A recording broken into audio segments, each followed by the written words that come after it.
ईश्वरो गुरुरात्मेति मूर्तिभेदविभागिने व्योमवद्व्याप्तदेहाय दक्षिणामूर्तये नमः। अज्ञानतिमिरान्धस्य ज्ञानाञ्जनशलाकया चक्षुरुन्मीलितं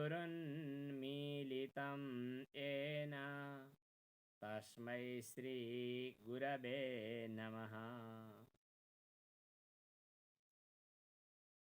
नारायण।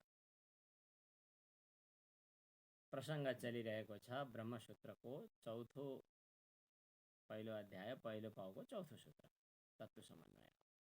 यसको अब हामी निष्कर्षमा पुगेर अब अगाडिको अर्को प्रकरणमा आज त्यसको पूर्व संस्मरण गर्दै अगाडि अर्को प्रकरणमा हामी जान्छौँ। त विभिन्न ढङ्गले वाद विवाद संवाद गर्दै पूर्व पक्षलाई परास्त गर्दै शाङ्कर सिद्धान्तमा शङ्कराचार्यले भाष्यमा उल्लेख गर्नुभयो कि ब्रह्म कर्मको अङ्गको रूपमा वेदले प्रतिपादन गरेको होइन, मूलतः वेदले ब्रह्मलाई प्रतिपादन गरेको हो। ब्रह्म सिद्धार्थपरक वस्तु भए पनि वेदको प्रतिपाद्य विषय हुन सक्छ। उपासनाको अङ्ग हो भन्ने पनि ठाउँ छैन। स्वतन्त्र रूपमा ब्रह्म प्रतिपादन वेदले गर्छ, गरिरहेको छ।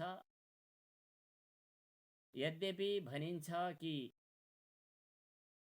सिद्धार्थपरक वाक्यहरू वेदका आदेश वाक्य जस्ता हुँदैनन्, त्यसैले काम छैन। तर त्यो भनाइ परम पुरुषार्थ भन्दा भिन्न, पुरुषार्थ बोधक भन्दा भिन्न अवस्थामा भनिएको हो। यहाँ त ब्रह्मज्ञान भएपछि आजसम्म हुँदै नभएको एउटा छुट्टै अनुभूति, छुट्टै पुरुषार्थ, मोक्ष रूप परम पुरुषार्थ यो प्राप्त हुने अवस्था भएकोले ब्रह्म प्रतिपादक श्रुतिहरूको हकमा त्यो आमनायस्य क्रियार्थत्वात् भन्ने लाग्दैन। यो कुरा अहिलेसम्म प्रसङ्ग चलिरहेको छ। शङ्कराचार्यले आफ्नो शाङ्कर भाष्यमा लेख्नु भएको छ कि तस्मात् न प्रतिपत्ति विधि विषयतया, तस्मात् न प्रतिपत्ति विधि विषयतया शास्त्र प्रमाणकं ब्रह्मणः संभवतीति स्वतन्त्रमेव ब्रह्म शास्त्र प्रमाणकं वेदांत वाक्य समन्वयात् इति सिद्धम। यो अन्तिम पंक्ति हो, यो शाङ्कर भाष्यको निष्कर्ष बताउने पंक्ति। तस्मात् त्यस कारणले ब्रह्म प्रतिपत्ति विधिको, प्रतिपत्ति भनेको उपासना, उपासना विधिको विषय भएर पनि शास्त्रद्वारा सिद्ध हुने चिज हो भनेर भन्न मिल्दैन। प्रत्युत के भन्नु पर्दछ त भन्दा स्वतन्त्रतया ब्रह्म शास्त्रद्वारा सिद्ध हुन्छ। स्वतन्त्र रूपमा नै ब्रह्मलाई वेदशास्त्रले प्रतिपादन गरिरहेको छ। यसै विषयमा वेदान्तका वाक्यहरूको समन्वय छ भन्ने कुरा सिद्ध भयो। वेदान्त वाक्य समन्वयात् इति सिद्धम। त्यसै कारणले नै, निष्कर्ष वाक्य यही हो, त्यसै कारणले नै अथातो ब्रह्म जिज्ञासा भनेर छुट्टै यो ग्रन्थको आरम्भ गर्नु परेको हो। यदि यो कर्मकाण्ड भित्रै भइदिएको भए, कर्मकाण्डको सूत्र लेख्ने बेला जैमिनीले मीमांसा सूत्रको आरम्भमा लेख्नुभयो अथातो धर्म जिज्ञासा। त्यही कर्मकाण्डकै अङ्ग यदि भइदिएको भए त्यही अथातो धर्म जिज्ञासा भित्र काम लाग्थ्यो। छुट्टै अथातो ब्रह्म जिज्ञासा भनेर ब्रह्म सम्बन्धी छुट्टै प्रकरणको आरम्भ गर्नुपर्ने थिएन। वही मीमांसा प्रकरण भित्र भए मीमांसाकै प्रकरण अन्तर्गतका सूत्रले ब्रह्म जिज्ञासा पनि बताइदिन्थ्यो। छुट्टै प्रकरण अथातो ब्रह्म जिज्ञासा भन्नै पर्ने थिएन। वेदान्त सूत्रकार वेदव्यासले जबकि अथातो ब्रह्म जिज्ञासा, अब म ब्रह्म विचार गर्दछु, यसको तात्पर्य अहिलेसम्म ब्रह्म विचार भइरहेको थिएन। यहाँभन्दा अगाडि अथातो धर्म जिज्ञासा भनेर कर्म विचार भइरहेको थियो नि। त्यसै अङ्ग, त्यसै अन्तर्गतको अङ्ग भएको भए अथा तो धर्म जिज्ञासा भित्र नै यो कुरा पनि समेटिन्थ्यो। त्यहाँ नसमेटिने भएको हुनाले अथा तो अब है, अब सुरु गर्ने है भनेर छुट्टै आरम्भ गर्नु परेको हो। यदि विधिभित्रै पर्ने भए मतलब उपासना मतलब कर्मभित्रै पर्ने भएदेखि अथा तो परिशिष्ट धर्म जिज्ञासाको प्रकरणमा मुख्य कुरा भनिसक्यौँ। रहल पहल परिशिष्ट जे हो त्यो कुरा अब म बताउँछु भनेर यो धर्म माने ब्रह्म जिज्ञासाको कुरो उठ्न सक्थ्यो। अथवा यस्तो पनि हुन सक्थ्यो कि अथात क्रत्वर्थ पुरुषार्थयोर जिज्ञासा, यस्तो किसिमको पनि भनाइ हुन सक्थ्यो होला। त्यस्तो भनाइ त गर्नु भएन। यसको मतलब यो छुट्टै शास्त्रको आरम्भ गरियो, यो छुट्टै प्रकरण हो। यो कर्मकाण्ड प्रकरणभित्रको एउटा अङ्ग होइन। यो कुरा तत्त्व समन्वयात् सूत्रको व्याख्या गर्दा शङ्कराचार्यले सिद्ध गर्नुभएको छ। अथातो ब्रह्म जिज्ञासा यो छुट्टै आयो। त्यस कारणले अहम ब्रह्मास्मि यो अनुभूति पर्यन्त सबै विधिहरू सम्पूर्ण अरू प्रमाणहरू चाहिँ काम लाग्छन्। तर अद्वैत आत्मबोध भइसकेपछि अर्थात् अहम ब्रह्मास्मि यो बोध भइसकेपछि जुन अद्वैत ब्रह्म बोध चाहिँ अहेय अनुपादेय छ। अहेय भनेको त्यहाँ प्राप्त भइसकेपछि केही छोड्नु पर्ने पनि छैन र वस्तुत अघि ब्रह्मतत्त्वको बोध प्राप्त हुने भने पनि त्यो प्राप्त हुने चिज होइन, किन आफूसँगै भएकै विषय हो। ब्रह्मतत्त्वको बोध भनेको हेय उपादेय छैन, अहेय अनुपादेय भन्छन्। हेय भनेको त्याग्नु पर्ने कुरा, उपादेय भनेको लिनुपर्ने कुरा। यहाँ ब्रह्मबोध हुने, ब्रह्मबोध भइसकेपछिको घटना कुनै कुरा त्याग्नु पर्ने वा कुनै कुरा लिनुपर्ने छैन।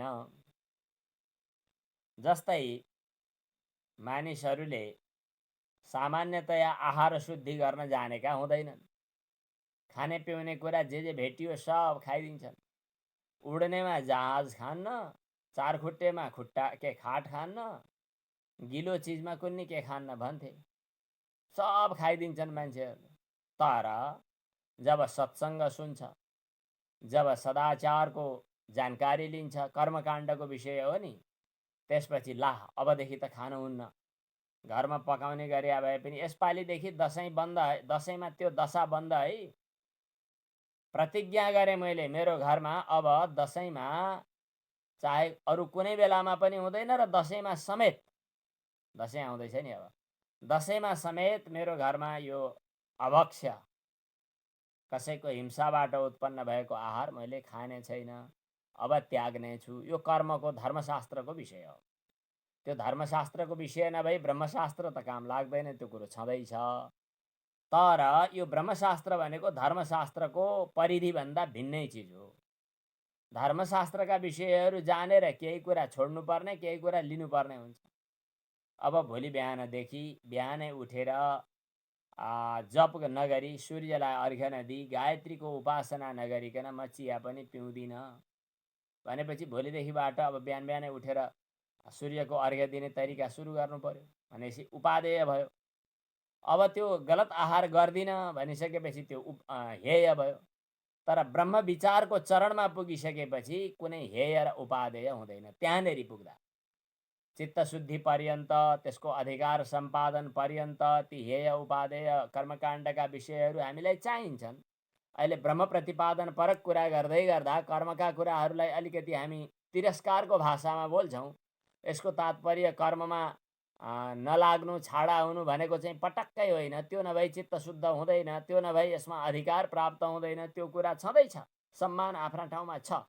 तर त्यसले चित्त शुद्ध गरुन्जेल पनि त्यो हेय उपादेय कर्म धर्मशास्त्रका विषयहरू आए। त्यहाँ विधि निषेधका विषयहरू आए। विधि निषेध भनेको के हो? एउटा विधि हुन्छ, एउटा निषेध हुन्छ। यो गर भने विधि, यो नगर भने निषेध। विधि निषेधको जन्जाल त्यहाँ रहिरहेकै हुन्छ। विधि निषेधको जन्जाल कहाँ रहिरहेको हुन्छ त भन्दा जबसम्म ब्रह्मबोधको घटना घट्नुभन्दा अगाडिसम्म। ब्रह्मबोधको घटनाको क्रममा चाहिँ यस्ता विधि निषेधको कुनै पनि हैसियत, कुनै पनि स्तर रहँदैन। त्यो भनेको आफ्नो स्वस्वरूपको बोध हो। त्यसपछि कुनै किन ब्रह्म स्वस्वरूप प्राप्तै हो, प्राप्त छ, पहिल्यै प्राप्तै थियो, अहिले प्राप्त भइरहेको चिजलाई बल्ल पाएँ भन्ने बोध भयो। अब यी शरीर देहादि अतिरिक्त अन्य पदार्थहरू चाहिँ आफ्ना हुँदै होइनन्, पहिले परित्यक्त थिए, त्यक्त यी मेरा होइनन् भन्ने कुरो थाहा माने बोध भयो। अब यसपछि त्याग्नुपर्ने भन्ने, लिनुपर्ने भन्ने केही पनि छैन। त्यो नहुन्जेल अरू यी विधि निषेध, अरू शास्त्र प्रमाणहरू यिनीहरू हुन्छन्, तर ब्रह्मबोधको चरणमा पुगिसकेपछि यी सबै कुराहरूको आवश्यकता छैन। यस सम्बन्धमा एउटा प्रसिद्ध वार्तिककारको सायद भनाइ हो यो। प्रसिद्ध वार्तिककारको भनाइ यहाँ आएको छ, त्यो कुरा यहाँ शङ्कराचार्यले उल्लेख गर्नुभयो।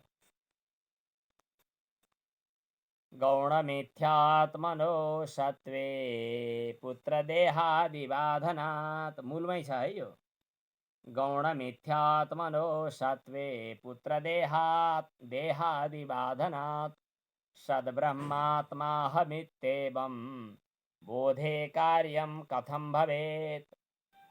अन्वेष्टव्यात्मविज्ञानात् प्राक्प्रमातृत्वमात्मनः अन्विष्टः स्यात् प्रमातैव पाप्मदोषादिवर्जितः।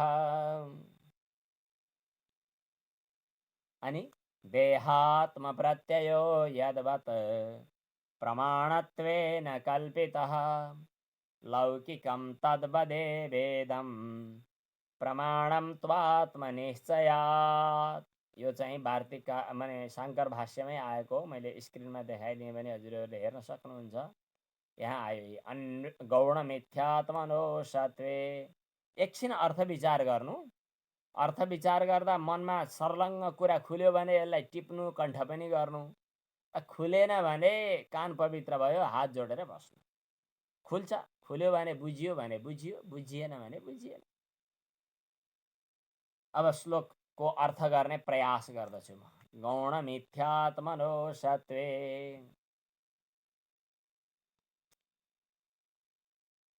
गौण आत्मा भनेको शरीर, गौण आत्मा भनेको पुत्रादि, मिथ्या आत्मा भनेको शरीर। गौण आत्मा भनेको पुत्रादि, पुत्रभन्दा म भिन्न हो भन्ने जानी जानिकन पुत्र भने के अरे मै हुँ, के अरे आत्माबाई पुत्र उत्पन्न, वेदले बताएको छ यो पुत्र नै म हो भन्ने ठान्नु। पुत्रादिलाई के भन्नु पर्यो भन्दाखेरि गौण आत्मा भन्नु पर्यो। शरीरलाई पनि आत्मा भन्ने गरिएको छ, त्यो के हो त भन्दा मिथ्या आत्मा हो।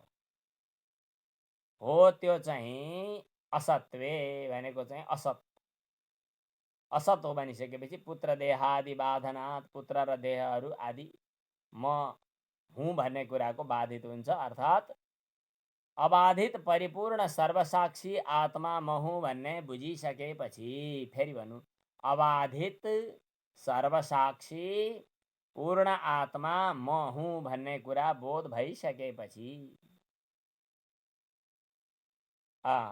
परिपूर्ण सर्वसाक्षी आत्मा म हुँ भन्ने बोध भइसकेपछि पुत्रमा आत्मबुद्धि, देहमा आत्मबुद्धि जो भइरहेको थियो, अर्थात् गौण आत्मा पुत्रमा आत्मबुद्धि भइरहेको थियो, मिथ्या आत्माको रूपमा देहमा आत्मबुद्धि भइरहेको थियो। तर अब यो सबै माया मात्र हो, वास्तविक होइन, कल्पना मात्र हो, मिथ्या हो, गौण हो भन्ने कुरा निश्चय भइसकेपछि, गौण मिथ्यात्माको बाध भइसकेपछि भनेको पुत्रदारादिमा देहादिमा आत्माभिमान निवृत्त भइसकेपछि, अब पर्खिनु है त। गौण मिथ्यात्मनः असत्वे, गौण आत्मा पनि मिथ्या आत्मा पनि जे हामीले अहिलेसम्म आत्माको रूपमा अनुभव गरेका थियौँ यिनी असत रहेछन्। त्यति भइसकेपछि पुत्र देह आदिमा पनि आत्मबुद्धि अथवा अभिमान बाधित भइसक्यो। बाधित भइसकेपछि मानिसमा माने जिज्ञासुमा मुमुक्षुमा अब के भयो त भन्दा सत ब्रह्म अहम आत्मा अस्मि, सत ब्रह्मात्मा अहम अस्मि, म सत मात्र हुँ, म अबाधित परिपूर्ण, सत भनेको अबाधित, ब्रह्म भनेको परिपूर्ण, सर्वसाक्षी आत्मा म हुँ भनेर बोध भइसकेपछि के बुझ्नुभयो? देहादिमा आत्मबुद्धि छुटिसकेपछि, देह गेहादिमा यिनीहरू गौण आत्मा रहेछन्, मिथ्या आत्मा रहेछन्, वास्तविक त होइन रहेछन् भन्ने कुरा परिपक्व भइसकेपछि, आत्मबोध प्राप्त गरेर अहम ब्रह्मास्मि यो बोध भइसकेपछि, सद् ब्रह्मात्मा हम भनेको अबाधित ब्रह्म तत्व नै म हुँ भन्ने कुराको बोध भइसकेपछि अब भरेदेखिको काम धन्दा कसरी गर्ने? पर्सिदेखि 16 श्राद्ध लाग्दैछ, के गर्ने? घरमा श्रीमतीसँग, श्रीमानसँग, छोरासँग भोलि भरे व्यवहार कसरी गर्ने? यो शरीर म होइन अरे, भोलि बिहान बिहानै पानी पिएर शौचालय किन कसरी जाने कि नजाने? किन म त होइन त त्यो शरीर, के गर्ने? अब आजदेखिबाट ल चुड्की बज्यो, अहिलेको क्षणदेखि यहाँहरूलाई जसले एकाग्रतापूर्वक ब्रह्मसूत्र सुनिरहनु भएको छ, मनन अनुभव गरिरहनु भएको छ, हजुरहरूलाई चाहिँ यो बोध भयो, मान्यौँ, साँच्चै भयो होला, तर मैले अरूलाई भन्नका लागि मान्यौँ भने यो शरीरमा आत्मबुद्धि गरेको चाहिँ मिथ्या आत्मा हो रहेछ, त्यो झुठ आत्मा, झुक्क्याउने किसिमको आत्मा, त्यो म होइन रहेछु।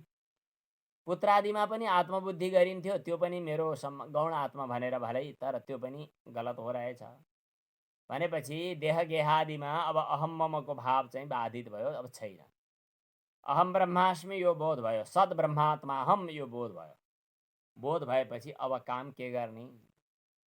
अब यो मेरो आज भोजन भएको छैन, कहिले कहिले अगाडि हो, अब चाहिँ आज भएको छैन, अब गएर भोजन गर्नु छ। भोजन गर्न जानी कि नजानी? कार्यम कथम भवेत्, को जानी? शरीरमा होइन, अब को जानी? काम कसरी चल्छ? ठुलै समस्याको पो उद्भावन भयो, समाधान होला भनेको त। अब यसपछि सुन्नुहोस्, कुनै प्रकार कुनै हालतमा पनि त्यो सम्भव छैन शरीरको बोध। अन्वेष्टव्यात्म विज्ञानात्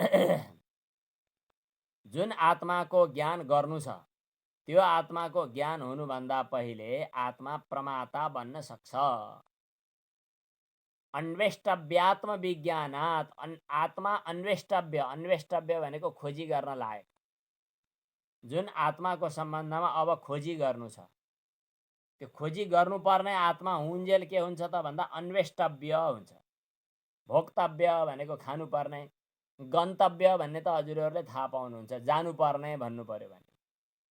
देख्नुपर्ने भन्यो भने द्रष्टव्य भन्नुपर्छ। संस्कृतका शब्द हुन्, नेपालीमा पनि प्रयोग हुन्छन् यस्ता। खानुपर्ने भयो भने भोक्तव्य, सम्झिनुपर्ने भने स्मर्तव्य, सुन्नुपर्ने भयो भने श्रोतव्य, श्रोतव्य श्रुतिवाक्येभ्यः, श्रोतव्य श्रुतिवाक्येभ्यः, मन्तव्यश्चोपपत्तिभिः, मत्वा च सततं ध्येयः, एते दर्शन हेतवः। मैले बिस्तारै श्लोक भनेको, अब म टिप्नुहोस् भन्न थाल्दिनँ। बिस्तारै भन्न थाल्यो भने अब टिप्ने गरी भनेको होला जस्तो लागेर टिप्नेहरूले टिपिहाल्नुहुन्छ। एकजना के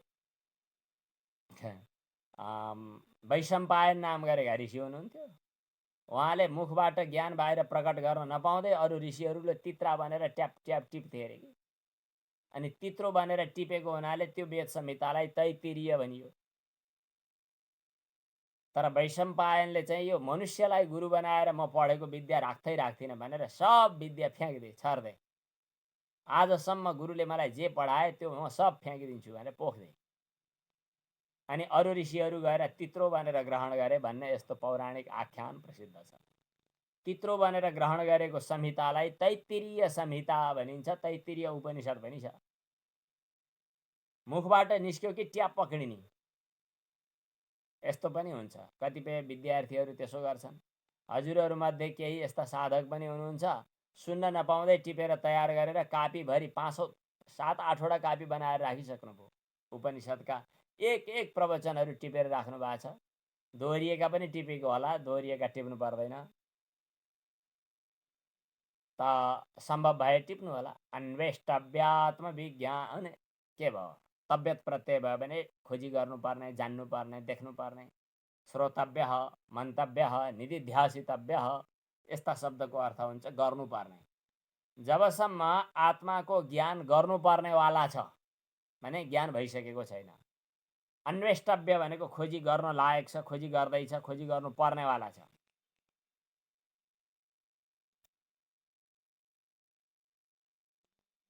भने के त भनाइको तात्पर्य के त भन्दा, ओ अहम म आत्मा जो हुँ नि त्यो सर्व पाप रहित हुँ, जरा मृत्यु रहित हुँ, अच्छेद्यो मदाइयो हम अक्लेद्यो शोष्येव च, म जरा मृत्यु जन्म दुःख शोकादिबाट रहित भएको आत्मा हो भन्ने कुराको खोजी गर्नु छ। खोजी गर्नु छ भनुन्जेल त्यो आत्मतत्व के भयो? अन्वेष्टव्य भयो। अन्वेष्टव्य आत्मालाई जान्नुभन्दा प्राक भनेको पहिले, आत्मविज्ञानात् प्राक, त्यो आत्मतत्वको साक्षात्कार हुनुभन्दा पहिले अन्वेष्टव्य आत्मतत्व अन्वेष्टव्य रहँदासम्म आत्मा प्रमाता बन्न सक्छ। प्रमाता भनेको यी सबै कुराहरूको माने मन बुद्धिसँग पछि लागेर अनि म जान्ने हुँ सुन्ने हुँ भनेर मैमत्तु भएर हिँड्दै गर्नलाई प्रमाता भन्छ। अहिलेको हजुर हाम्रो अवस्था त्यही प्रमाता अवस्था, किन मन बुद्धिसँग अल्मलिएको छ। अनि उनीहरूका कर्तृत्व भोक्तृत्व प्रमातृत्वहरू आफूमा भिरेर हिँडेको छ, अर्काको कुरा आफूमा आरोप गरेर हिँडिरहेको छ। त्यतिखेरसम्म आत्मनः प्रमातृत्वम भवति, आत्मा प्रमाता बन्दै थियो। आत्मज्ञान हुनुभन्दा पहिलेसम्म आत्मा प्रमाता थियो।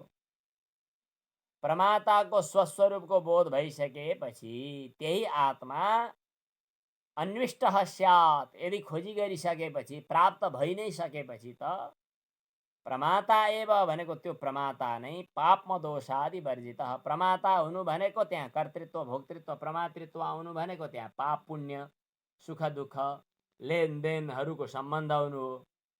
अब जब त्यो आत्मतत्वको बोध भइसक्छ, आत्मविज्ञान प्राप्त भइसक्छ, तब त्यही प्रमाता नै पापम दोषादि वर्जितः, पापम दोषले रहित भएको हुन्छ। त्यो आत्मज्ञान हुनुभन्दा अगाडि चिद्रूप आत्मामा प्रमातृत्व रहन्छ। प्रमाताको यथार्थ स्वरूपलाई बोध भइसकेपछि पाप पुण्य राग द्वेष जन्म मृत्यु इत्यादि काल्पनिक आरोपित औपाधिक धर्महरूले रहित भएको हुन्छ र ऊ स्वयं परम आत्मस्वरूप प्राप्त हुन्छ। ठिक छ। अब अघि भनेको प्रश्न त बाँकी नै रह्यो, कार्यम कथम भवेत्? ब्रह्मतत्व साक्षात्कार भइसकेपछि अब शरीर आदिको सम्बन्धलाई लिएर हुने आजसम्म चलिआएका काम धन्दा कसरी चल्लान्? अब यसको उत्तर अब सुन्नुहोस्। शङ्का के भयो? प्रमातृत्व भाव कल्पित हो भने प्रमातामा आश्रित भएको प्रमाणमा प्रमाण भाव कसरी सिद्ध हुने? यो पनि हो प्रश्न। भन्दाखेरि अब उत्तर आयो कि देहात्म प्रत्ययो यद्वत् प्रमाणत्वेन कल्पितः लौकिकं तद्वदेवेदं प्रमाणं त्वात्मनिश्चयात्। अब कहिले कहिले काल्पनिक कुराहरू पनि त्यही कल्पनाकै अवधिमा प्रमाण हुन्छन्। जस्तै देहात्म प्रत्यय, ल अब तपाईले यहाँ सही छाप गर्नु पर्यो भनेपछि शरीरको यही हात लगेर सही छाप गर्ने चलन छ कि छैन? छ। त्यो काल्पनिक हो हुन त, तर पनि म देह हुँ भन्ने ज्ञान काल्पनिक हुँदा हुँदै पनि त्यो व्यवहार कालमा प्रमाण बन्यो कि बनेन? त्यसै गरी प्रत्यक्षादि लौकिक प्रमाणहरू पनि आत्मसाक्षात्कार पर्यन्त प्रमाण हुन्। आत्मसाक्षात्कार भइसकेपछि यिनीहरूको प्रामाण्य पुरा हुन्छ। आत्मनिश्चयात्, आत्मनिश्चय हुनुभन्दा अगाडि आङ मर्यादायां प्रमातृत्वस्य कल्पितेपि विषयाबाधात् प्रामाण्यम इति भावः। प्रमातृत्व यद्यपि कल्पित हो तर पनि त्यसको विषयको बाध नभएको हुनाले व्यवहार अवस्थामा व्यावहारिक प्रामाण्य छ। यसको तात्पर्य यस्तो हो। यसको तात्पर्य चाहिँ त्यही दुनियाँमा त्यो प्रामाणिक छ। अब शारीरिक दुनियाँमा व्यावहारिक दुनियाँमा व्यावहारिक कुराहरू प्रामाणिक मानौँ, तर परमार्थतः यिनीहरू प्रामाणिक छैनन्। पारमार्थिक दृष्टिले आत्मतत्व साक्षात्कार हुनु भनेको पारमार्थिक बोध हो। पारमार्थिक बोध भइसकेपछि अब व्यावहारिक दुनियाँमा देखा परेका प्रामाण्यहरू सब समाप्त हुन्छन्। यसको तात्पर्य पहिलो श्लोकले जे बताएको हो, गौण मिथ्यात्मनो सत्वे पुत्र देहादि बाधनात्, जब आत्मतत्वको बोध हुन्छ तब उसको त्यस हदमा, त्यस स्तरमा चाहिँ उसको कुनै कर्तव्य बाँकी रहँदैन, उसको कार्य कुनै बाँकी रहँदैन। त्यो साँचै हो। तर अब प्रारब्धले जोडेको शरीर छौन्जेल शरीरसँग सम्बद्ध भएका केही कुराहरू संस्कारवशात शरीरले गर्दै गर्छ भने गर्दै गर्छ, त्यसमा आत्माको कर्तृत्व भावको स्पर्श हुँदैन। यसरी बुझ्नुपर्छ। काल्पनिक हुँदाहुँदै पनि, काल्पनिक वस्तुमा पनि काल्पनिक हो भन्ने जान्दा जान्दै पनि कल्पनाले नै काल्पनिक रूपमा प्रवाहको काम गरिरहेको हुन सक्छ, तर त्यहाँ वास्तविक कर्तृत्व आएर काम गर्दैन। यही कुरा यी तीनटा श्लोकले बताए। अब बुझियो भने यसलाई अलि अभ्यास गरौँला। गौण मिथ्यात्मनो सत्वे पुत्र देहादि बाधनात्, सद्ब्रह्मात्माहमित्येवं बोधे कार्यं कथं भवेत्। फेरि दोहोऱ्याएर भन्छु है। गौण मिथ्यात्मनो सत्वे पुत्र देहादि बाधनात्, गौण आत्मा पनि मिथ्या आत्मा पनि वास्तवमा होइन भनिसकेपछि, पुत्रादि देहादिमा आत्मबुद्धि वा सम्बन्ध बाधित भइसकेपछि, सद्ब्रह्मात्माहमित्येवं बोधे कार्यम कथम भवेत्, म सत ब्रह्म आत्मा हूँ, मैं नित्य बोध स्वरूप अबाधित परिपूर्ण सर्वसाक्षी सर्वांतर्यामी चैतन्य परिपूर्ण भित्र बाहिर सर्वत्र व्याप्त म शुद्ध बोध स्वरूप आत्मा हूँ भन्ने कुराको बोध भइसकेपछि अब उसले तत्र को मोह का शोक एकत्वम अनुपश्यतः, कसले कसलाई कम केन पश्येत कम केन बिजानियात, अब त्यो कहाँ जाला, कहाँ अलमलिएला। प्रमातृत्व भाव त त्यो आत्माको खोजी हुनुभन्दा पहिलासम्म हो। प्राप्त भइसकेपछि त अब के प्रमातृत्व, त्यहाँ पाप राग द्वेष पाप सुख दुःख लाभ हानि यी सबैबाट उमुक्त छ।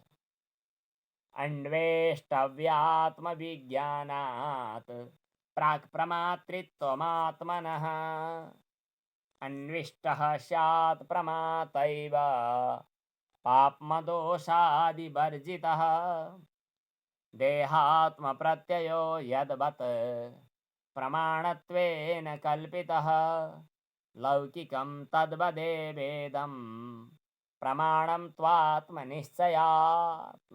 यहाँसम्म 4 सूत्रका चतुसूत्रीको भाष्य समेत हामीले पूर्ण गरेका छौँ। चतुसूत्री भाष्यसम्मको एउटा प्रकरण आज पूर्ण भएको छ।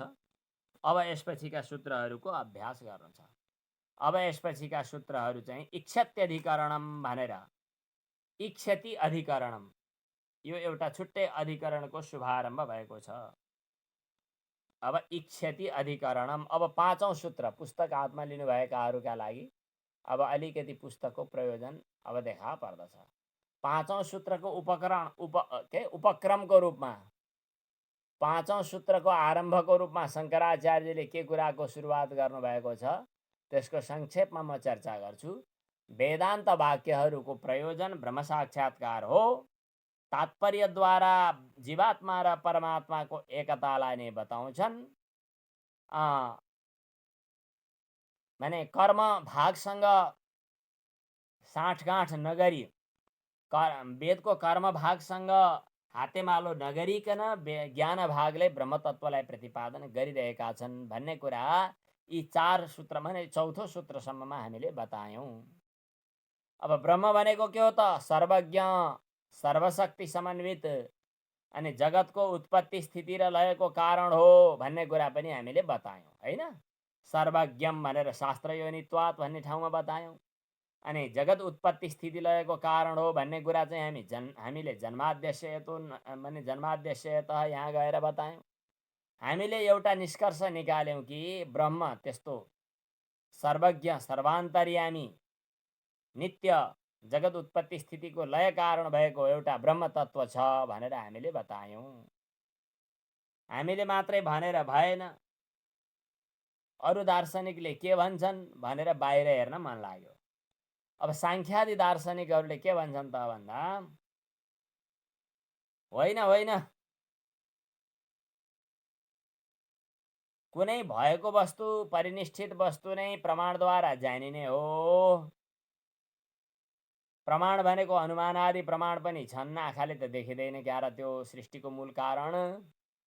अनुमान आदि प्रमाणद्वारा सिद्ध गरिने जो हो त्यो सृष्टिको मूल कारण भनेको प्रकृति हो। त्यही प्रकृतिकै सम्बन्धमा तपाईँले जन्माद्यस्यतः भन्नुभएको, कसबाट जगतको सृष्टि हुन्छ भन्दा प्रकृतिबाट, प्रधानबाट, यसो पो भनियो भनेर सांख्य दर्शनका अनुयायीहरूले भने। सबै वेदान्तमा, वेदान्तका वाक्यहरूमा, उपनिषदका वाक्यहरूमा जगतको सृष्टि गर्ने भनेर ब्रह्मको प्रतिपादन गर्यो भनेर तिमीले जे भन्छौ, यी सबै चाहिँ घुमिफिरिकन हाम्रो प्रकृतिलाई पो प्रतिपादन गरेका हुन् भनिदिन्छन् सांख्य दर्शनका अनुयायीहरूले। के बुझ्नुभयो? सांख्य दर्शन भन्ने छुट्टै दर्शन छ, त्यसका अनुयायीहरू शास्त्री द्वितीय वर्षमा एउटा सांख्य कारिका भन्ने छुट्टै पढ्न पनि पाइन्छ, त्यो रचना पढ्नेतिर। त्यहाँ सांख्य कारिका पढ्दा सांख्य कारिका मूल ग्रन्थ जस्तो मानिन्छ। सांख्य सूत्र त छुट्टै छन्, अझ मूल सूत्रहरू त त्यहाँ त्यही लेखिएको छ कि प्रकृतेर्महानस्ततोऽहङ्कारः तस्माच्च गणः षोडशकः तस्मादपि षोडशकात् पञ्चभ्यः पञ्चभूतानि। सब सृष्टिको मूल कारण चाहिँ प्रकृति हो भनेर भनियो, गाँठो पारियो। अनुमान प्रमाणद्वारा प्रकृति पुरुषसँग भेटघाट हुन्छ भन्ने कुरा थाहा हुन्छ। प्रधान र पुरुषको संयोग, प्रधान र पुरुषको संयोगले नै, प्रकृति र पुरुषको संयोगले नै यो सृष्टि हुन्छ। जब प्रकृति, पुरुषले प्रकृतिलाई मभन्दा भिन्न हो भन्ने जान्दछ, ऊ केवल हुन्छ, कैवल्य प्राप्त गर्छ। जब प्रकृतिसँग उसको सम्बन्ध साँठगाँठ बनिरहन्छ तब त्यो त्यसै गरी अल्मलिएर त्यतै सृष्टिमा भौतारिरहन्छ, त्यो चाहिँ बन्धन भयो। म छुट्टा हुँ भनेर जीवात्माले बुझ्नु मोक्ष भयो। त्यहाँ ईश्वर पनि चाहिँदैन, ब्रह्म पनि चाहिँदैन सांख्य दर्शनको मतमा। अब कणाद दर्शनका अनुयायी अर्थात् न्याय अथवा वैशेषिक दर्शनका अनुयायीहरूले के भन्छन् त, यिनै शब्दहरू लगेर आफ्नो सिद्धान्तमा जबरजस्ती लतार्छन्। उनीहरूले भन्छन् कि जगतको निमित्त कारण ईश्वर हो। कारण दुई थरी हुन्छन्, एउटा निमित्त कारण, एउटा उपादान कारण। उपादान कारण चाहिँ परमाणु हो, त्यो परमाणु नित्य छ। अनि ईश्वर चाहिँ निमित्त कारण हो, त्यो ईश्वरले चाहे कर्म यो सृष्टि हुन्छ। द्यावा भूमि जनयन देव एकः भनेर वेदमा पनि बताएकै रहेछ। छित्यङ्कुरादिकम सकर्तृकम कार्यत्वात् घटवत्। यो पृथ्वी अङ्कुर आदि वस्तुहरू सबै कर्ताले युक्त भएका सकर्तृक हुन्। जो सकर्तृक हुन् तिनीहरू, जो कार्य हुन् ती सकर्तृक हुन्छन्। सकर्तृक माने कर्ता सहित। कर्ता को त भन्दा ईश्वर भनेर ईश्वरलाई कारण भनेर उनीहरूले मान्छ। तर हामी चाहिँ वेदान्त सिद्धान्तमा के भन्छौँ त भन्दा, तिम्रो ईश्वर पनि माया कल्पित हो। ईश्वरले सृष्टि गर्छ भने पनि त्यो एउटा माया रूप उपाधिलाई लिएर भनिएको हो। वास्तवमा ईश्वर छुट्टै, ब्रह्म छुट्टै, सृष्टि छुट्टै, यस्तो उस्तो हुँदैन। उही ब्रह्ममा नै यो प्रपञ्च खडा हुन्छ, ब्रह्म नै प्रपञ्चको रूपमा देखा पर्दछ, यस्तो भनियो। भनेपछि जगत कारण ब्रह्म हो भनेर भनौँ, तर कस्तो कारण त भन्दा तिमीले सोचे जस्तो होइन, अभिन्न निमित्तोपादान कारण हो। अर्थात् उपादान छुट्टै, निमित्त छुट्टै, यस किसिमको कार्य कारण भाव तिम्रो व्यवहारमा अन्यत्र हुन्छ। यहाँ यो ब्रह्मको हकमा कुरा गर्दा जो उपादान त्यही निमित्त, जो निमित्त त्यही उपादान, अभिन्न निमित्तोपादान कारण ब्रह्म हो भनेर भन्ने हो। वेदान्त वाक्यको तात्पर्य पनि यही हो भनेर हाम्रो भगवान शङ्कराचार्यले यो कुरा उठाउनु भयो र एक कुरा उठाएर खण्डन गर्नका लागि अब यो सूत्र पढ्नुभयो कि इच्छत्यधिकरणम। अब यो पाँचौं सूत्रको आज अलिकति उपक्रम सुरु गर्छु। पाँचौं सूत्रदेखि लिएर 11औं सूत्रसम्म एउटै प्रकरण हो। पाँचौं सूत्रदेखि 11औं सूत्रसम्मका यी कति 5, 6, 7, 8, 9, 10, 11 सातवटा सूत्रहरूको एउटै प्याकेज हुन्छ, एउटै प्याकेजमा बुझ्नुपर्ने हुन्छ। प्याकेजमा सहमति गर्ने भन्छन् नि अचेल राजनीतिमा, यिनीहरूलाई प्याकेजमा बुझ्ने।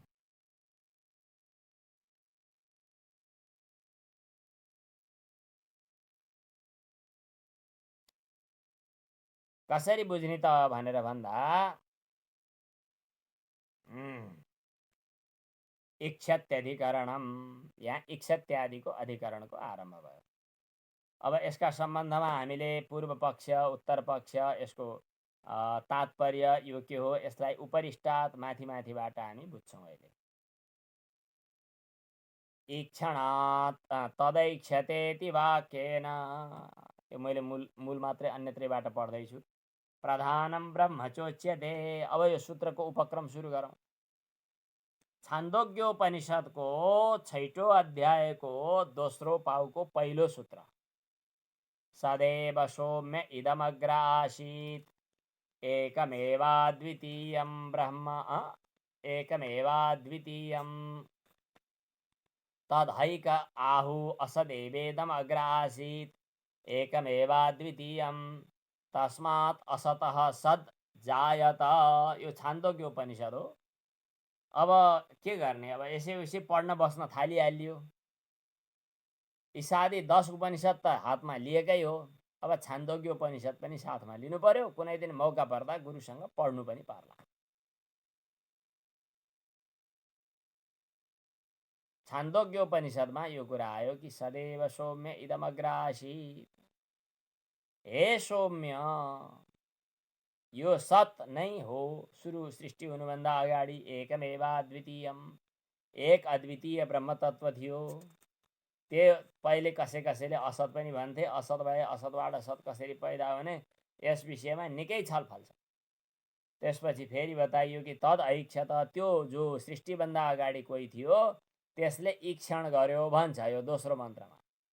तद ऐक्षत भनेको त्यसले चेष्टा गर्यो, पुर्लुक्क हेर्यो, ईक्षण गर्यो, थाहा गर्यो कि म एक थिएँ अहिलेसम्म त बहुश्याम प्रजायेय, म अब धेरै बन्छु। तद ऐक्षत बहुश्याम प्रजायेय इति। जब म बहु बनू भन्ने उसले चाहना गर्यो, त्यसपछि उसले के गर्यो त भन्दाखेरि तत् तेजः असृजत, उसले तेजको सृष्टि गर्यो इत्यादि छ। तेजले ईक्षण गर्यो अनि जलको सृष्टि गर्यो, जलले ईक्षण गर्यो अन्न सृष्टि भयो इत्यादि प्रसङ्गहरू त्यहाँ आएका छन्। अब यस्तै अन्यत्र पनि ईक्षणका कुरा आए। ऊ ऐतरेय उपनिषदमा पनि आत्मा वा इदम एक एवाग्र आसीत् नान्यत् किञ्चन मिषत् स ईक्षत लोकान्नुसृजा इति। आत्माले ईक्षण गर्यो, म एक थिएँ अनेक बनू भनेर। एक मात्रै थियो, केही देखेको थिएन। त्यसले म अब लोक सृष्टि गरौँ भन्यो अनि लोक सृष्टि गर्यो भनेर ऐतरेयोपनिषदमा पनि लेखेकै छ। अब प्रश्नोपनिषदमा हेर्नुहुन्छ भने त्यहाँ पनि स ईक्षान चक्रे, त्यसले ईक्षण गर्यो, चेष्टा गर्यो। निरीक्षण गर्ने भन्छन् नि, निरीक्षण भनेको राम्ररी हेर्ने भनेको। समीक्षा गर्ने भन्यो, समीक्षा, प्रेक्षा, निरीक्षण, ईक्षण, यी सबैमा ईक्षण शब्दको अर्थ हेर्नु, देख्नु, जान्नु, बुझ्नु, चेष्टा गर्नु, यस्तो यस्तो कुरा हुन्छ। अर्को ठाउँमा पनि आएको छ यः सर्वज्ञः सर्ववित् यस्य ज्ञानमयं तपः। यस्ता यस्ता मन्त्रहरू आएका छन्।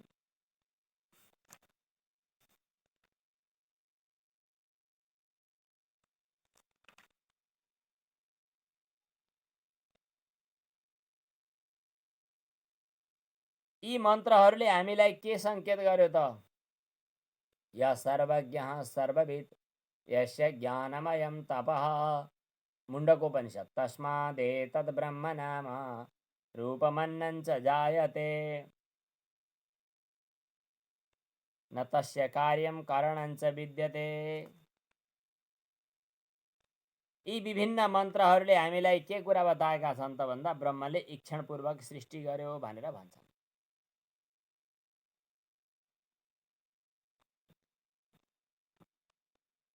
भनेपछि त्यो ईक्षण गरेर सृष्टि गर्ने क्रममा त्यो ईक्षण गर्नेवाला को हो? अब यहाँ प्रसङ्ग आयो।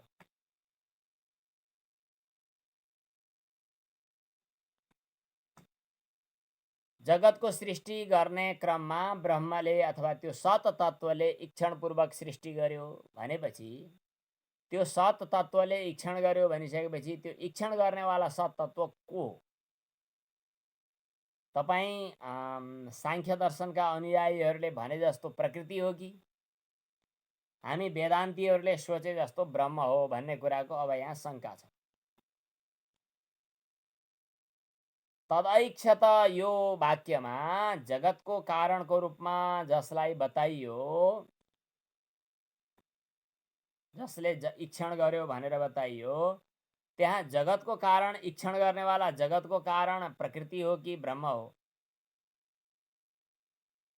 भनेर सोद्धाखेरि अब पूर्व पक्षीले के भन्छ त भन्दा त्यो प्रकृतिमा पनि, प्रकृति भने प्रधानमा पनि इच्छा शक्ति, ज्ञान शक्ति, क्रिया शक्ति, के अरे ज्ञान शक्ति, क्रिया शक्ति आदि हुन्छन्। त्यसमा पनि त्यसमा गुणहरू हुन्छन्, गुणको स्पन्दन हुन्छ।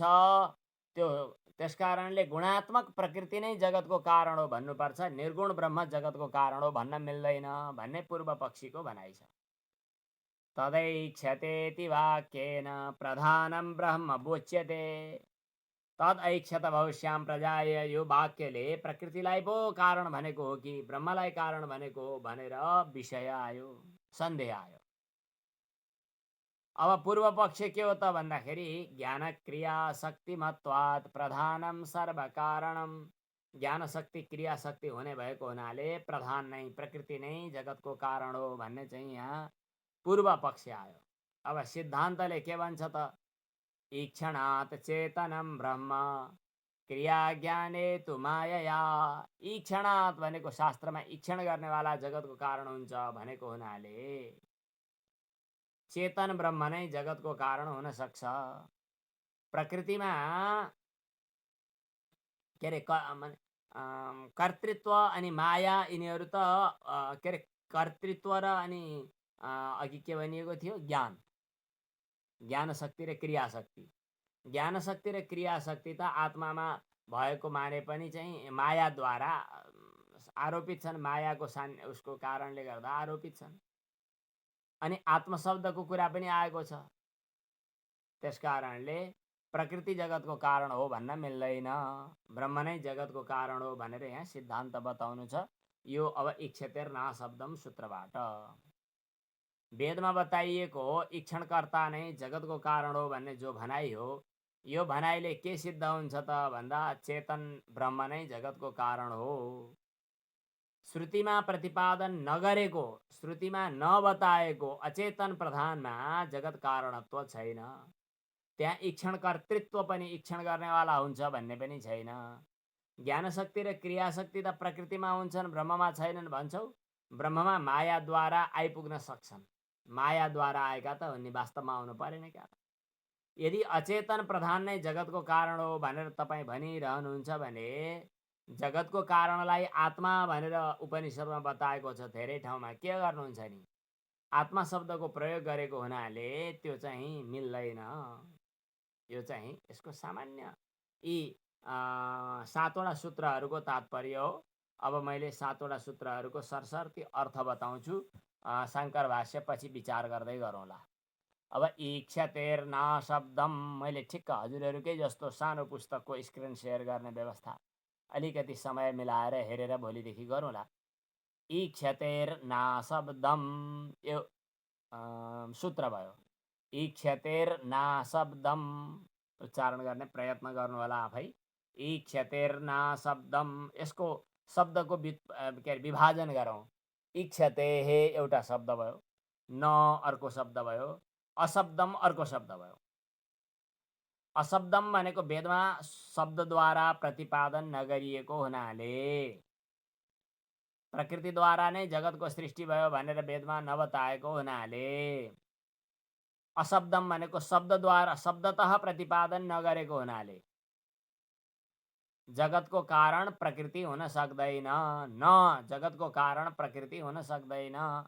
केही शङ्का उठेको छ त्यसैलाई न भन्छ। इक्षते अशब्दम भनेको चाहिँ वेदमा नबताइएको हुनाले, न भनेको चाहिँ प्रकृति जगतको कारण होइन। किन इक्षते भनेको चाहिँ तद ऐक्षत भविष्याम प्रजाय, इत्यादि श्रुतिहरूमा जगत कारण जो हो त्यो इक्षणकर्ता हो भनेर बताइएको छ। प्रकृतिमा इक्षण कर्तृत्व हुन सक्दैन, त्यसकारणले प्रकृति जगतको कारण होइन। यति हो यो सूत्रको अर्थ। शङ्कराचार्यको भाष्य हेरौँ भने त्यहाँ धेरै कुरा छ। मूल सूत्रको अर्थ यति हो, ईक्षतेर्ना शब्दम। ईक्षते भनेको इक्षण गर्छ भनेर भनिएको हुनाले जगतको कारण जो छ ब्रह्म शब्दको प्रयोग त हामी पछि गर्दैछौँ। जगतको कारण जो छ त्यो इक्षणकर्ता हो। त्यस कारणले न भनेको चाहिँ अशब्दम भनेको चाहिँ शब्दद्वारा प्रतिपादन नगरिएको, शब्दा प्रतिपाद्यम प्रधानम न भनेको जगतको कारण हुन सक्दैन। किन अशब्दम त्यो श्रुतिमा जगतको कारण हो भनेर बताइएको छैन, अथवा इक्षणकर्ता हो भनेर बताइएको छैन। पहिलो सूत्रको अर्थ भयो। अब छैटौं सूत्रमा जाउँ। छैटौं सूत्र हो इक्षतेर्ना शब्दम पछि गौणश्चेत नात्म शब्दात्। यो उच्चारण गर्नु होला, गौणश्चेत नात्म शब्दात्। गौणश्चेत नात्म शब्दात्। यहाँ कतिवटा शब्द भए? गौणः चेत न आत्मशब्दात्। यसरी अर्थको विभाजन गर्नुपर्ने भयो। गौणः चेत, कहिले कहिले केही कुराहरू गौणको रूपमा पनि प्रयोग हुन्छ। गौण भनेको घुमाएर भन्न पर्ने, यसो मिलाएर भन्न पर्ने। दसैँ आउँछ नि, हातमा औँला हुन्छन्। दसैँ आयो, खाउँला पिउँला, कहाँ जाउँला, छोरी ल्याउँला, दैट म त छुट्टै बसौँला भन्छ अरे। यसले कहाँ भन्छ त? भन्छ नभने पनि व्यवहारमा आरोप गरेर यसले भनौ भनेर मानिए। उपनिषदमा कुराहरू आए, इन्द्रियहरूको र के भन्छ प्राणको चाहिँ विवाद भयो भनेर, झगडा भयो। कहाँ झगडा गरे हो त नि? अलिकति एउटा भन्नका लागि भनियो। केही कुरा नभएका पनि भनिन्छन् कहिलेकाहीँ, त्यसलाई गौण प्रयोग भनिन्छ। अब प्रकृतिले नै हो जगतको सृष्टि गर्ने, तर उसले इक्षण गर्यो भनेको मानव इक्षण गरे झैँ गर्यो भने हो, वास्तवमा इक्षण गर्यो भने होइन। त्यसकारणले त्यहाँ जो इक्षण गर्यो भन्ने कुरा आएको छ त्यो चाहिँ लाक्षणिक हो, गौण हो भनेर पूर्व पक्षीहरूले, सांख्य दर्शनका अनुयायीहरूले भन्दै थिए। गौणः चेत त्यो के आत्मामा हैन, प्रकृतिमा इक्षण कर्तृत्व चाहिँ गौण हो भनेर भन्छौ भने न, होइन। किन होइन त भन्दाखेरि आत्मशब्दात्।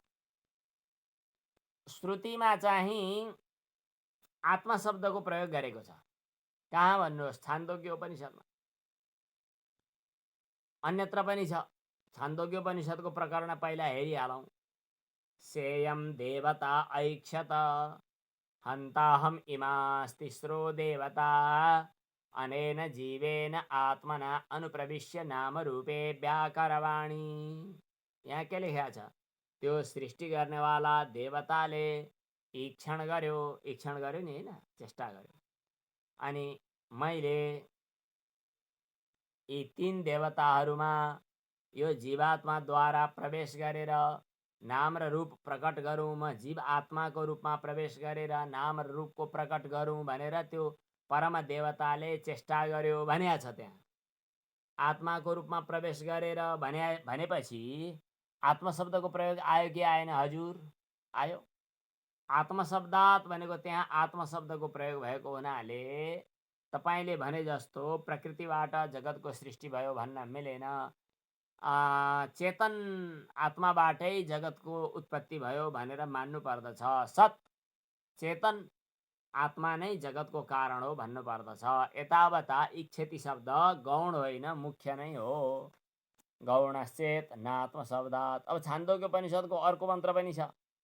स य एष अणिमा ऐतदात्ममिदं सर्वं तत्सत्यं स आत्मा तत्त्वमसि श्वेतकेतो। यहाँ पनि स आत्मा भनेको छ। आत्मशब्दको प्रयोग गर्यो। प्रकृतिलाई लिएर कसले आत्मशब्दको प्रयोग गर्छ? जति गौण भने पनि प्रकृतिलाई लिएर आत्मशब्दको प्रयोग गर्न मिल्दैन। त्यसकारणले आत्मामा इक्षण कर्तृत्व चाहिँ सुहाउँछ, तपाईँले भनेको प्रकृतिमा इक्षण कर्तृत्व हो भन्नका लागि पूर्वापर मिल्नु पर्यो, यहाँ मिलेको देखिएन, आत्म शब्दको प्रयोग पनि भएकै छ। त्यस कारणले प्रकृति चाहिँ जगतको कारण होइन, ब्रह्म नै जगतको कारण हो। अब यस विषयमा म प्रमाण अर्को पनि विचार गर्दछु। अब 7औं सूत्रमा जानुहोस् त। 7औं सूत्र, तन्निष्ठस्य मोक्षोपदेशात्, तन्निष्ठस्य मोक्षोपदेशात्। तत्निष्ठस्य भनेको ब्रह्ममा निष्ठ भएका व्यक्तिको, जगतको कारण ब्रह्म हो, ब्रह्ममा निष्ठा राख्ने व्यक्तिको मोक्षोपदेशात् मोक्ष हुन्छ। निष्ठा कसरी राख्ने त भन्दा ऐक्य ज्ञानद्वारा। त्यस्तो व्यक्तिलाई मोक्ष प्राप्त हुन्छ अथवा मोक्ष मिल्छ भनेर श्रुतिमा बताइएको छ। मोक्षोपदेशात् कहीँ पनि अचेतन ब्रह्मलाई के अरे अचेतन जड प्रकृतिलाई जानेर मोक्ष हुन्छ भन्ने कुरा त भन्न पनि सुहाउँदैन। त्यसैले पनि जगतको कारण चाहिँ अचेतन जड प्रकृति हुन सक्दैन, चेतन ब्रह्म नै हुनुपर्दछ भनेको। अब धेरै व्याख्या सुन्नुभयो भने अलमल पनि हुन सक्छ। मूल मन्त्रहरूको ठ्याक्क अर्थ बुझ्नुहोस्। तत्निष्ठस्य, तत्निष्ठस्य भनेको ब्रह्ममा निष्ठ भएका व्यक्तिको मोक्षोपदेशात् मोक्ष हुन्छ भनेर बताइएको हुनाले, कहाँ बताइएको छ त? छान्दोग्य उपनिषदमा फटाफट उपनिषदका सूत्रहरू आए। कहाँ आए? छान्दोग्य उपनिषदको 6औं अध्यायको 14औं प्रकरणको दोस्रो मन्त्र आयो। तत्त्वमसि श्वेतकेतो भन्ने क्रममा आचार्यवान पुरुषो वेद, जसले गुरु थापेको छ, कोही आचार्य बनाएको छ, अनि त्यो आचार्यबाट यो माने स्वस्वरूपको बोध प्राप्त गरेको छ, यो सम्पूर्ण जगतको सृष्टिको मूल कारण भएको त्यो आत्मतत्त्वको बोध प्राप्त गरेको छ, हो त्यो मोक्ष प्राप्त गर्न सफल हुन्छ। अब त्यसले ठ्याक्कै शरीर त्याग्न त बाँकी रहला, छुट्टै कुरा हो, तर ऊ मुक्त भयो। अब उसलाई मुक्ति हुन केही अरू कसैले छेक्न सक्दैन। आचार्यवान पुरुषो वेद तस्य तावदेव चिरम यावत् न विमोक्षे अथ सम्पत्से इत्यादि मन्त्रहरूले के सिद्ध गर्यो त भन्दा आत्मामा निष्ठा राख्ने व्यक्तिको मोक्ष हुन्छ भनेर सिद्ध गर्यो। जगत कारणमा प्रकृतिमा निष्ठा राखेर त मोक्ष हुँदैन। त्यस कारणले पनि जगतको कारण प्रकृति होइन, के हो त भन्दा आत्मा नै हो। अब हेयत्वावचनाच्च अर्को सूत्र पढ्नु। हेयत्वावचनाच्च, हेयत्वको पनि कुरा कहीँ छैन। हेय प्रधानको ध्यानले मोक्ष हुँदैन भनेर कहीँ निषेध पनि गरेका छैन। यदि जगतको कारण प्रधान भए, प्रकृति भएदेखि अनि त्यसको ध्यान गरेर मोक्ष हुनुपर्ने, त्यस्तो त हुँदैन। अनि होइन प्रकृतिको ध्यान गरेर मोक्ष हुँदैन भनेर कहीँ निषेध पनि गरेका छैन। यदि त्यहाँ बताइएको भए प्रकृतिको ध्यानबाट मोक्ष त हुँदैन थियो। तन्निष्ठस्य हेयत्वावचनाच्च, हेयत्वावचनाच्चको अर्थ के भयो त? प्रधानमा निष्ठा राख्नेवाला नहौ, प्रधानमा निष्ठा राखेर मोक्ष हुँदैन भनेर कहीँ निषेध गरे पनि छैन। त्यसकारणले स्थूलारुन्धति न्यायले पनि प्रधान सत्शब्दवाच्य हुन सक्दैन। सदैव सौम्य इदमग्र आसीत् भनेर जहाँ जहाँ बताइयो त्यहाँ प्रधान सत्शब्दवाच्य हुन सक्दैन।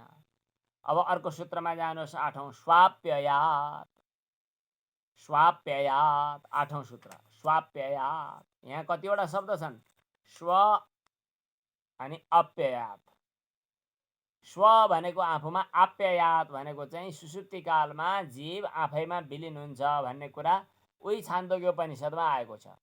यत्रैतत् पुरुषः स्वपिति नाम सता सौम्य तदा सम्पन्नो भवति स्वम अपि ईतो भवति तस्मात् एनं स्वपिति इति आचक्षते स्वम हि अपीतो भवति। यो छान्दोग्य उपनिषदको मन्त्रमा के बताइएको छ? सुषुप्ति अवस्थामा स्वपिति भन्छन्, नेपाली भाषामा पनि सुत्छ भन्छन्। त्यतिखेर सतका साथमा एकाग्र भएको छ। यसको मतलब आफ्नै आत्मामा, स्व आत्मामा विलीन भएको छ। त्यसलाई स्वपिति भन्छन्, किनभने त्यो आफूमा आत्मामा लीन भएको छ भनेर बताइएको छ।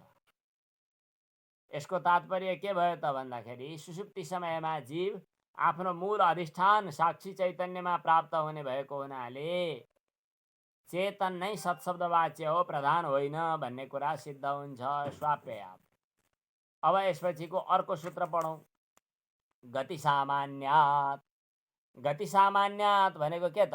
सबै वेदान्तबाट उत्पन्न भएको ज्ञानमा समानता छ, अर्थात् सबै वेदान्तले चेतन नै जगत कारण हो भनेर समान ढङ्गले बताइरहेका छन्। त्यसकारण अचेतन ब्रह्म अचेतन प्रकृति जगतको कारण होइन। अब एउटा अर्को सूत्र, श्रुतत्वाच्च। शास्त्रमा पनि सुनिएको छ कि सकारणम करणाधिपाधिपो न चास्य कश्चित् जनिता न चाधिपः। यो कहाँ छ? श्वेताश्वतरोपनिषदमा छ। यो श्रुतिले पनि जगतको कारण सर्वज्ञ छ भनेर बतायो। तपाईले प्रकृतिलाई जगतको कारण भन्नुभएको थियो। प्रकृति जगतको कारण भए त्यो सर्वज्ञ कसरी? त्यो त जड हुन्छ। हामीले चाहिँ त्यो जगतको कारण ब्रह्म चाहिँ सर्वज्ञ छ भनेर सुनेको छ श्रुतिमा। त्यसकारणले पनि प्रकृति जगतको कारण होइन, ब्रह्म नै जगतको कारण हो भन्ने कुरा सिद्ध हुन्छ। श्रुतत्वात् च। श्रुतत्वात् भनेको सुनेको पनि हुनाले। आज यी 7 वटा सूत्रहरू हामीले सरसर्ती पढ्यौँ। ईक्षतेर्ना शब्दम गौणश्चेत् नात्मशब्दात् तन्निष्ठस्य मोक्षोपदेशात् हेयत्वावचनाच्च स्वाप्ययात् गति सामान्यात् श्रुतत्वात् च। आज यही विश्राम गरौँ। आज शैली फेर्न खोजिएको छ। अब हामी अलिकति अर्थलाई बिस्तारै लैजाने वा अलिक तीव्र गतिमा लैजाने हजुरहरूको बुझाइ र प्रतिक्रियाको आधारमा अगाडि बढौँला।